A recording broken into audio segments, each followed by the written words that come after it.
Le millésime 2018 pourrait être caractérisé comme un millésime d'été indien, c'est-à-dire un millésime très tardif.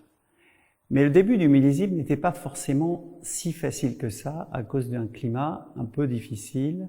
C'est un vrai millésime de vigneron, où s'est impliquée l'équipe d'Yquem en symbiose parfaite avec son terroir.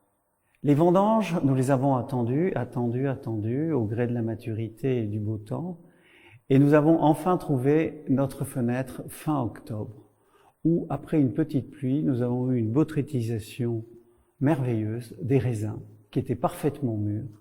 Et ce qui caractérise ce millésime, c'est un des millésimes les plus tardifs qu'on ait fait à Yquem. C'est la signature parfaite d'un botrytisme parfaitement réussi.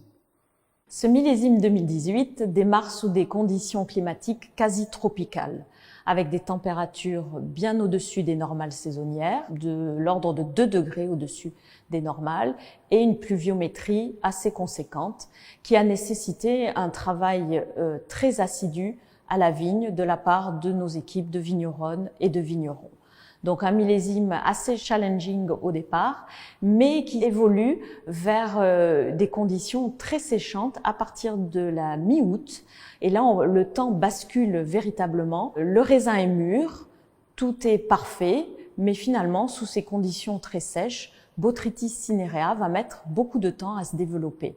Et si l'on doit retenir quelque chose de ce millésime 2018, c'est sans doute que c'est le plus tardif de ces 25 dernières années, avec une récolte réalisée en majorité entre le 22 et le 27 octobre. Cela signe un vin d'une grande qualité pour son côté confit, extrêmement révélateur de ce qu'est la pourriture noble. Je dois dire que c'est un grand classique dans l'expression même de ce que donne Botrytis cinerea sur nos raisins, et qu'il a fallu bien sûr équilibrer avec une acidité que nous n'avions pas tout à fait à la fin d'octobre. Heureusement, par le jeu des assemblages, la sélection a été extrêmement sévère. Nous avons réussi à équilibrer ce vin et à en faire un modèle de richesse et d'équilibre en même temps.